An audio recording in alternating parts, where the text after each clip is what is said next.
Donc, hello tout le monde. Donc aujourd'hui, nous allons parler non pas du savoir, mais nous allons plutôt parler transgénérationnel et un thème qui revient régulièrement dans le transgénérationnel et peut-être est-ce que tu as la même difficulté, c'est le thème je n'arrive pas à occuper ma place. Alors, est-ce que toi, tu arrives à occuper ta place, que ce soit avec tes collègues de travail, que ce soit face à un patron, que ce soit en tant que parent? Est-ce que tu arrives à occuper pleinement ta place? Si ce n'est pas le cas, je t'invite à regarder différentes pistes, la piste de la fratrie. Est-ce que dans ta fratrie, tu arrivais à occuper ta place ou est-ce qu'il y avait un frère ou une sœur qui prenait toute la place, qui était dominant ou qui était méprisant? Est-ce que tu n'avais pas de fratrie peut-être et tu t'es inventé un monde imaginaire? Donc la première piste à regarder si on a un souci d'occuper sa place avec ses pairs, c'est la fratrie ou parfois la cour de récréation si on n'a pas eu, si on n'avait pas de fratrie.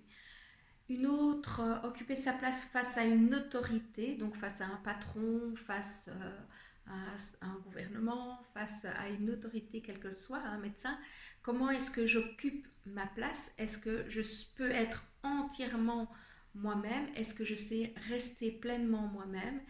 Si j'ai une difficulté par rapport aux relations à l'autorité, peut-être que je peux regarder la relation que j'avais avec mes parents ou la personne qui m'a éduquée, parfois c'est le grand-père, parfois c'est la grand-mère, qui était trop dominant ou qui était complètement absent dans ma fratrie, qui fait qu'aujourd'hui, quelque chose se rejoue encore et toujours dans le fait d'occuper ma place par rapport à une personne qui a la légitimité ou l'autorité, ou je dirais de l'autorité, mais pas toujours une autorité juste.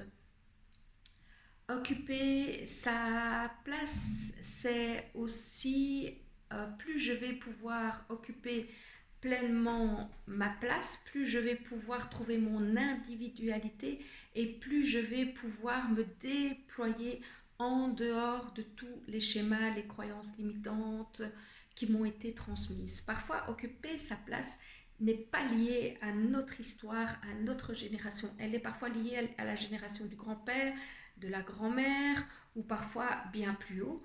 Euh, quand est-ce qu'on récupère une mémoire de...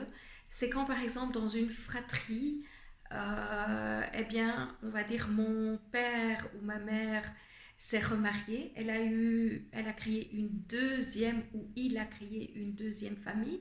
Donc admettons qu'au sein de la première famille, il y avait trois enfants et puis le père ou la mère s'en va, recrée une famille et ses enfants ne peuvent pas se côtoyer parce qu'il y a conflit entre les parents du premier nid. Eh bien, là aussi, c'est parfois difficile d'occuper sa place parce qu'on n'a pas été reconnu par. Donc, je suis de la première famille, je ne reconnais pas mon demi-frère, ma demi-sœur. Eh bien, ça peut poser, ça va pas d'office, mais ça peut poser, mais souvent ça pose le fait de ne pas être reconnu par ses pairs. Ça peut aussi être l'inverse, je suis la maîtresse de quelqu'un, j'ai un enfant, cet enfant doit rester dans le non-dit, puisque pour ne pas déranger, entre guillemets, hein, pour ne pas aller désharmoniser la famille où il y a tromperie, donc je dirais que c'est le mari qui trompe la femme, puisque si c'était la femme, eh ben, l'enfant naîtrait dans ce clan-là. Et cela existe aussi si c'est la femme qui a un amant et donc l'enfant se retrouve avec sa fratrie, peut-être avec le nom du père au lieu de du nom de son père qui aurait été le nom de l'amant, eh bien tous ces non-dits, tous ces secrets de famille vont faire que les générations qui suivent vont sentir quelque chose de l'ordre je ne suis pas à ma place. Bien oui, parce que le grand-père qu'on me dit être mon grand-père n'est pas mon grand-père. Et donc je ne sais pas m'aligner dans le bon arbre généalogique. Par contre, quand tout est dit, ben, je peux prendre le père biologique et le père entre guillemets adoptif.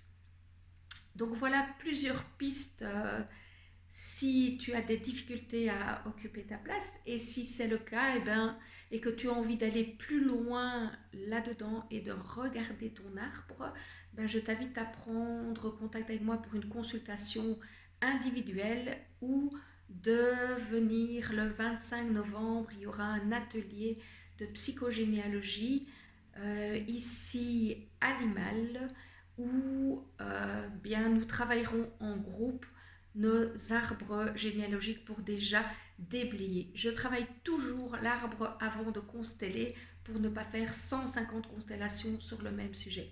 Hein, une constellation, ça peut nous paraître miraculeux, ça ne l'est pas. Et quand on a un sujet répétitif dans un arbre, parce que je ne suis peut-être pas la seule personne qui ne savait pas occuper ma place, peut-être que ma mère non plus, peut-être ma grand-mère non plus, si je suis dans la lignée des femmes, ou mon grand-père, ou mon arrière-grand-père dans la lignée des hommes. Donc voilà, donc je t'invite le samedi 25 novembre pour le travail en groupe si tu préfères le groupe, ou je t'invite à prendre rendez-vous pour une consultation individuelle euh, pour sortir de cette problématique d'occuper sa place. Je te dis à tout bientôt.